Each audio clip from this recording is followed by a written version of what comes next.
சரோஜாதேவி யாருன்னா, என் அன்பு தெய்வ எம்ஜிஆர் அவர்கள் தான் என்னை நாடோடி மன்னனில் அறிமுகப்படுத்தினார்.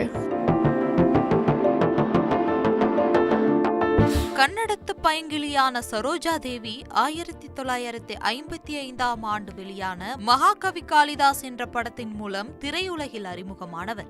ஆரம்பத்தில் நடிப்பில் பெரிதாக ஆர்வம் இல்லாத சரோஜாதேவி தன்னுடைய அம்மாவுக்காக ஒரு படம் நடிக்க ஒப்புக்கொண்டாராம். அதன்படியே மகாகவி காளிதாஸ் படத்திலும் நடித்துள்ளார். ஆனால் இந்த படம் மிகப்பெரிய வெற்றி படமாக அமைந்துவிட்டதால் அப்படியே திரைப்பயணத்தை தொடர்ந்துள்ளார் சரோஜாதேவி. எம்ஜிஆருடன் 26 படங்களிலும் சிவாஜி கணேசனுடன் 22 படங்களிலும் நடித்துள்ளார். கவர்ச்சி, ஆடம்பரம் இவைகளை நம்பாமல் முழுக்க முழுக்க தன்னுடைய நடிப்பை நம்பியவர்களில் சரோஜாதேவியும் ஒருவர். திருமணத்துக்கு பிறகு நிறைய படங்களில் நடித்து அதிக பெயரை பெற்றவர் சரோஜாதேவி. இதற்கு முக்கிய காரணமாக இருந்தவர் நடிகர் திலீப் குமார் தான். ஒருமுறை நிகழ்ச்சி ஒன்றில் சரோஜாதேவியின் கணவரை சந்தித்த திலீப் குமார், சரோஜா நல்ல நடிகை, அவரை நடிக்க வேண்டாம் என்று சொல்லாதீங்க என்று சொன்னாராம்.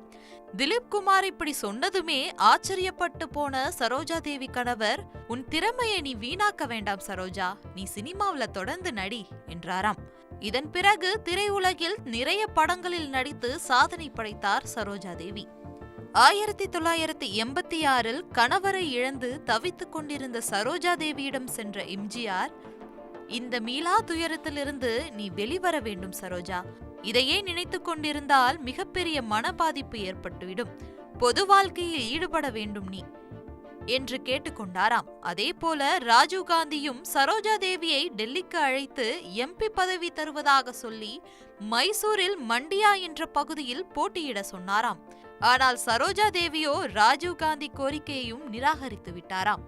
நேர்மையாக வாழ்வதற்கு தான் என் அப்பா சொல்லி தந்திருக்கிறார், அதன்படியே வாழ்ந்து கொண்டிருக்கிறேன். அரசியலில் எல்லா நேரங்களிலும் நேர்மையை கடைபிடிக்க முடியுமா என்று தெரியவில்லை.